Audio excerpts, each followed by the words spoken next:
शुक्लांबरधरं विष्णुं शशिवर्णं चतुर्भुजं प्रसन्नवदनं ध्यायेत् सर्वविघ्नोपशान्तयेत्। गुरुब्रह्मा गुरुविष्णु गुरुदेवो महेश्वरः गुरुसाक्षात् परब्रह्म तस्मै श्रीगुरवे नमः। व्यासाय विष्णुरूपाय व्यासरूपाय विष्णवे नमो वै ब्रह्मनिधये वासिष्ठाय नमो नमः। कूजन्तं राम रामेति मधुरं मधुराक्षरम् आरुह्य कविताशाखां वन्दे वाल्मीकिकोकिलम्। श्रुतिस्मृतिपुराणानाम् आलयं करुणालयं नमामि भगवत्पादशङ्करं लोकशङ्करं। वागर्धाविव सम्पृक्तौ वागर्धप्रतिपत्तये जगतः पितरौ वन्दे पार्वती परमशिवौ। सूक्तिं समग्रेतु सुजमेव लक्ष्मीं श्रीरङ्गराजमहिषी मधुरैकटाक्षै वैदग्ध्यवर्णकुलकुम्भनगौरवैर्यां कण्डूलकर्णकुवरावैककवयोगदयन्ती। हैमोद्यपुण्ड्रमजौ मकुटं सुनासं मन्दस्मितं मकरकुण्डलचारुगण्डं बिम्बाधरं बौलदीर्घकृपाकटाक्षं श्रीवेङ्कटेशमुखमत्मनिसन्निधत्ताम्। सिन्दूरारुणविग्रहां त्रिणयनामाणिक्यमौलिस्फुरत्तारानायकशेखरां स्मितमुखीम् आपीनबक्षोरुहां पाणिभ्यां मलिपूर्णरत्नशतकां रक्तोत्पलं बिभ्रतीं सौम्यां रत्नकटस्थरक्तचरणां ध्यायेत् परेदम्बिकाम्। विमलपटी कमलकुटी पुस्तकरुद्राक्षस्यस्तहस्तपुटी कामाक्षी पक्ष्मलाक्षी कलितविपञ्ची विभासि वैरिञ्ची। मनोजवं मारुततुल्यवेगं जितेन्द्रियं बुद्धिमतां वरिष्ठं वातात्मजं वानरयूथमुख्यं श्रीरामदूतं शिरसा नमामि। आपदामपहर्तारं दातारं सर्वसम्पदां लोकाभिरामं श्रीरामं भूयो भूयो नमाम्यहम्। श्रीरामचन्द्रं सितपारिजातं सीतामुकाम्बरोजञ्चरीकः समस्तकल्याणगुणाभिरामः निरन्तरं मङ्गलमातनोतु।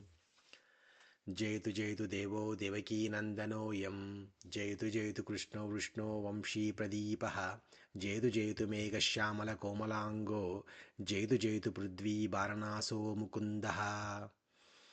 वासुदेवसुतं देवं कंसचानूरमर्दनं देवकी परमानन्दं कृष्णं वन्दे जगद्गुरुं। नारायणं नमस्कृत्य नरं चैव नरोत्तमं देवीं सरस्वतीं व्यासं ततो जयमुदीरयेत्। श्रीराम राम रामेति रमे रामे मनोरमे सहस्रनाम तत्तुल्यं रामनाम वरानने। सदाशिवसमारम्भां शङ्कराचार्यमध्यमाम् अस्मदाचार्यपर्यन्तां वन्दे गुरुपराम्परम्।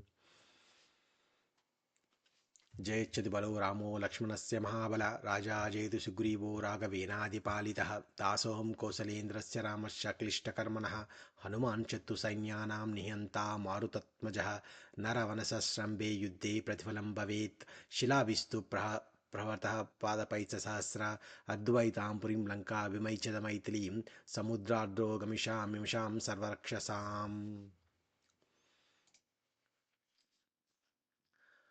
नरत्वं देवत्वं नगमगमृगत्वं मशकता पशुत्वं कीटत्वं बहुत्वेगत्वादिजरणं सदा तत्पादाब्जस्मरणपरमानन्दलहरी विरासक्तं चेद्ध्रुव किं तेन वपुषा।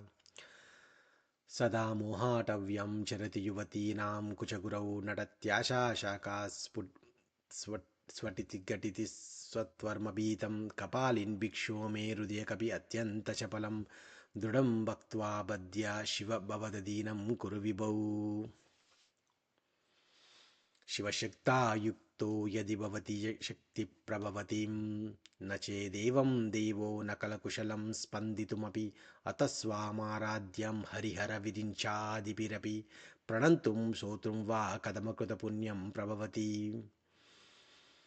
अविद्यानामन्तस्तिमिरमिरद्वीपनगरि जडानां चैतन्यस्तबकमकरन्दश्रुतिझरि दरिद्राणां चिन्तामणिगुणनिका जन्मजलधौ निमग्नानां द्रंष्ट्रामुररिपुवराहस्य भवति। कुनकाञ्चीदामाकरिकलभकुम्भस्तननता परीक्षीणा मध्ये परिणतशरच्चन्द्रवदना धनुर्बाणं पाशं शृणिमपि दधाना करतलै पुरस्तादस्तानः पुरमदितुरहोरपुरुषिका।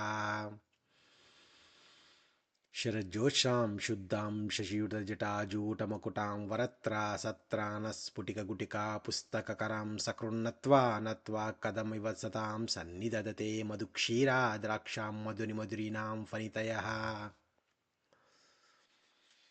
दुनोतु ध्वान्तं न स्तुलितदलितेन्द्रवरं दुनोतु ध्वान्तं न स्तुलितदलितेन्दीवरवनं घनस्निग्धश्लिक्ष्णं चिकुरनिकुरं भं तव शिवे यदीयं सौरभ्यां सहजमुपलद्वां सुमनसो वसन्तस्मिन् मन्ये मलवदनवाटी विटपिनाम् दृशाद्राही यस्यद्धरदलितनीलोत्पलरुचादवीयांसं दीनं स्नपय कृपया मामपि शिवे अनेनायं धन्यो न च ते हानिर्यता वने वहन्मेव समकरनिपातो हिमकरः नमः शिवाय।